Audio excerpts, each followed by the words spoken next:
Sales कौन कौन से हैं? That is the fascia adherence and desmosomes. ठीक है, ये डेस्मोसोम्स होंगे और इसी तरह फेशिया एडहेरेंस इनके दरमियान यहाँ पर प्रेजेंट होंगे। और ये मैम दोनों जो फेशियल एडहेरेंस क्या होते हैं? फेशिया एडहेरेंस क्या होते हैं? जी, anyone among you can answer. Ma'am deep fascia के साथ कनेक्ट करना आपस में, that is a sheet, connective tissue sheet. अच्छा, ये आपने कहाँ से पढ़ी है डेफिनेशन?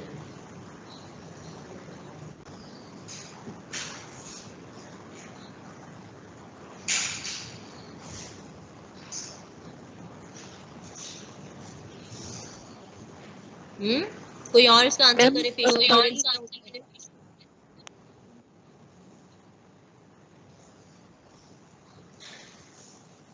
मैम क्वेश्चन की समझ नहीं आई। बेटा व्हाट इज फेशिया एडहेरेंस? एक स्टूडेंट ने पूछा है, आप लोगों में से कोई आंसर करे, क्योंकि मैंने तो पढ़ा दिया है आप लोगों को।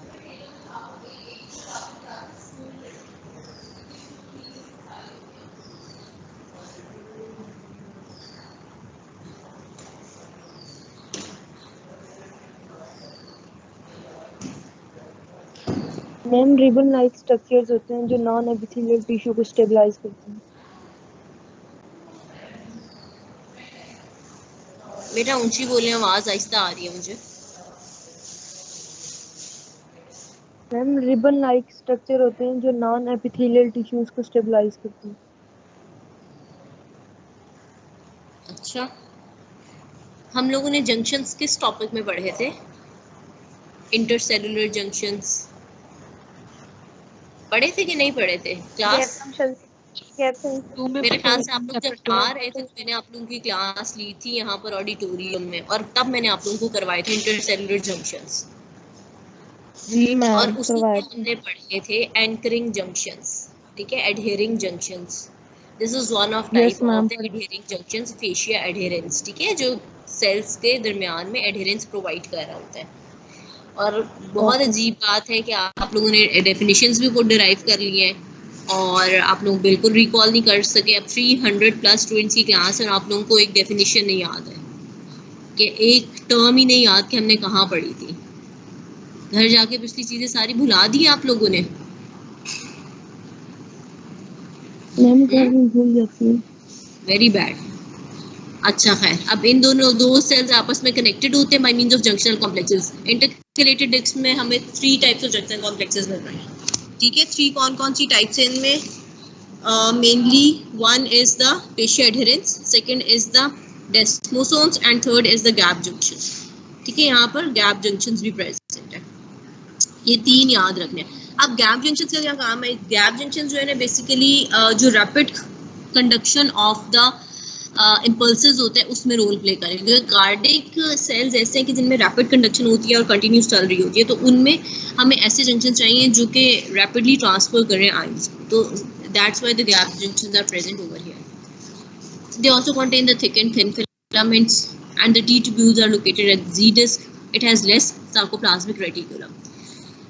Proteins of the cardiac muscles are similar to those of the skeletal muscle, and mechanism of contraction is also similar. And these cells, muscle cells, are fatigue resistant. Cardiac muscles normally, बाकी हमारे skeletal muscle जो है ना with time fatigued हो जाते हैं, इनको जितना एक्सेसिव यूज करें तो उनमें फिर फटीग का एलिमेंट भी होता है। लेकिन cardiac muscle at the time of birth or before birth they start contracting, usually before birth they at almost 6 weeks of embryonic life, and they keep on performing their contraction till death. They don't get fatigued। ठीक है, अच्छा अब इसमें important बात, AI junction को explain करते हैं। बेटा बैंड, डार्क लाइट बैंड्स का जो एरिया है जहाँ पे जो कॉन्ट्रैक्शन, जहाँ पे उन दोनों का आपस में कम्युनिकेशन होता है। अच्छा, अब इसमें इम्पोर्टेंट बात कि डायड बनते हैं। हमने स्केलेटल मसल देखा था कि ट्राइड बनते हैं। ट्राइड कैसे बनता था? ट्रांसवर्स ट्यूब्यूल जो था, टी ट्यूब्यूल आता था फ्रॉम द सार्कोलेमा, और साइड्स पे 2 टर्मिनल सिस्टर्न्स होते थे। जो 2 टर्मिनल सिस्टर्न्स होते थे वो डायलेट करते थे और वहाँ पर उस एरिया में हमारा बन जाता था ट्राइड। एक ट्यूब्यूल है दरमियान में और ट्यूब्यूल के दोनों साइड पे सिस्टर्न है। तो वो ट्राइड था। इसके अंदर डायड बनते हैं, इसमें ट्यूब्यूल होता है लेकिन इसके दोनों साइड पे नहीं सिस्टर्न्स होते हैं। इसमें सार्कोप्लाज्मिक रेटिकुलम एक साइड पे डायलेट होती है और सिस्टर्न बनाती है, इसलिए इसमें हमारे पास डायड बनता है। 3 का कॉम्प्लेक्स बनने की बजाय 2 का कॉम्प्लेक्स बनता है, एक ट्यूब्यूल होता है और एक साइड पे सिस्टर्न होता है, तो इसको हम कहते हैं डायड्स। Cardiac muscles show an abundance of the mitochondria, rather sparse sarcoplasmic myofibrils, and T-tubules are less well organized and are usually associated with one expanded terminal cistern of sarcoplasmic reticulum forming the dyads. ये बात याद रखनी है, ये इन दोनों के differences में भी इंपॉर्टेंट है कि कौन से मसल्स में ट्राइड बनता है, किसमें डायड बनता है, और स्मूथ मसल्स में ना डायड बनता है ना ट्राइड बनता है। स्मूथ मसल में एक और हमारे पास डेंस बॉडीज होती है जिनके थ्रू कॉन्ट्रैक्शन होती है, उसमें डायड और ट्राइड का रोल नहीं होता। ठीक है, तो ये चीज़ें अपने जहन में रखनी है, ये बहुत इंपॉर्टेंट है। कार्डिक मसल के अगर हम लॉन्गिट्यूडनल सेक्शन में देखें तो इस तरह से elongated muscle fibres, branching fibres नज़र आते हैं। दरमियान में कुछ जोन्स जो है वो थोड़े से हमें एरिया उनका कनेक्शन दिखा रहा है जहाँ पे जंक्शनल कॉम्प्लेक्सेस प्रेजेंट होते हैं जिनको हम इंटरकैलेटेड डिस्क कह रहे हैं। और अगर हम लोग इसका ट्रांसवर्स सेक्शन देखें तो हमें वो इस तरह से नज़र आते हैं। Intercalated disc have 2 regions. One is the transverse region and other is the longitudinal region. The transverse region of the step-like intercalated disc have abundant desmosomes. जिसका transverse region है ना, वहाँ पर डाइट की समझ क्या हो गया बच्चे? मैम डाइट की समझ नहीं आई जो आपने देखो, बताया कि कार्डिक पहले हमने पढ़ा था ट्राइड। ट्राइड में 3 चीजें थी। क्या 3 चीजें थी? ये टी-ट्यूब्यूल था और दोनों साइड पर इसके सिस्टर्न्स थे। तो जब दोनों साइड पे सिस्टर्न्स आ जाएंगे और दरमियान में टी-ट्यूब्यूल होगा तो 3 चीज़ों का कॉम्प्लेक्स है जिसको हम ट्राइड कह रहे हैं, वो स्केलेटल मसल में था।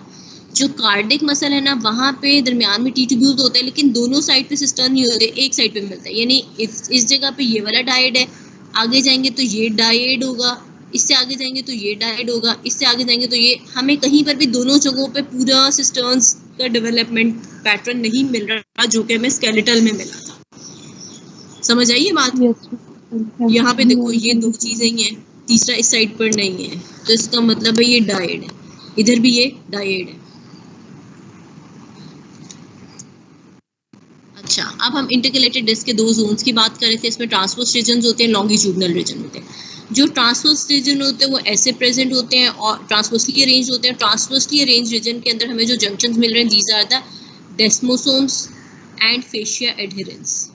ठीक है, ये ट्रांसवर्स जोन्स के अंदर ये जंक्शन जो है ये सेल्स को स्ट्रांगली कनेक्ट, फर्मली कनेक्ट कर रहे होते हैं। उसके बाद अगर हम लॉन्गिट्यूडनल रीजन में देखें कि लॉन्गिट्यूडनली कौन से जंक्शंस होते हैं, तो लॉन्गिट्यूडनली हमारे पास गैप जंक्शंस होते हैं which form the electrical synapses along the contraction of signals to pass from one cell to the other cell as a single wave. ठीक है, then comes the smooth muscles. Smooth muscles small होते हैं, involuntary muscles होते हैं, they have tapering ends, they have single oval centrally located nucleus and they lack the T-tubules and very little sarcoplasmic reticulum is present in them for the calcium storage. They contain both thick and thin filaments, लेकिन उनकी arrangement sarcomeres में नहीं होती, उसमें thick band, dark band और light bands नहीं बनते और उनमें no regular pattern of the overlapping is present and they are not striated. ठीक है, दे contain only a small amount of the stored calcium filaments attached to the dense bodies. ठीक है, इसमें जो इम्पोर्टेंट चीज़ होती है वो होती है dense bodies and they stretch from one dense body to another dense body. ठीक है, action potentials are spread throughout the fiber by means of the gap junctions and they are stimulated by the neurotransmitters, hormones, autorhythm pattern. अब क्या होता है contraction of smooth muscle में कि ये दरमियान में